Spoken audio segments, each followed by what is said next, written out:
we've got Stasia would like to ask a question. Then I want to do maybe an experiment with you, working with somebody that would like to just vocalize a little bit and talking about how we can use this to create an onset for what we want to achieve. Go ahead, Stasia. Yeah, okay, thanks. Hi. So I'm a bit confused with all these things because I'm not experienced as other singers here. But I was wondering, can we say that supraglottic pressure can be same as shaping a vocal tract? You could probably Like, say you know, I mean, shaping a vocal tract with vowels, for example.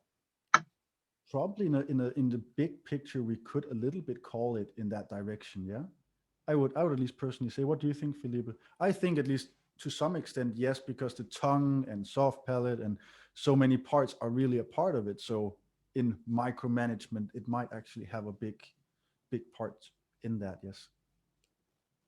Yeah, I mean, I think it's very fascinating. If you think as a singer, we've got the vocal folds closing. That's pretty obvious that, why it creates pressure down here.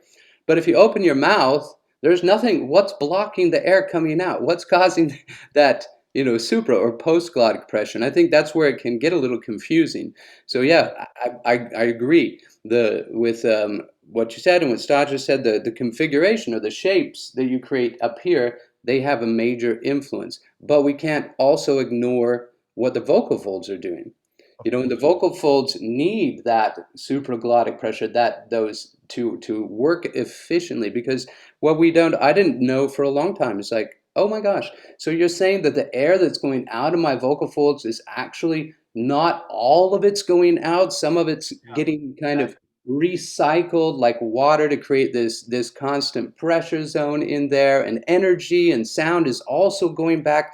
So it's a pretty amazing instrument we have. It's like the source. Like a flute. Go We ahead. work flute. Sorry. We work like a flute, so some air is coming back in basically, and that's where you can feel it on the word la, where you can kind of feel that small pressure in the back as well. Yeah. So there's a lot of consonants, like s is obviously going to release air and release or lessen that supraglottic pressure. And this is why, if for people that are singing loud volume singing, oftentimes they'll have a problem if their S is too big or their F, or they put on the H, because you release that top pressure, so to speak. And then the vocal folds start fluctuating, voice might crack, they might not get a nice loud vocal fold compression closer for loud singing.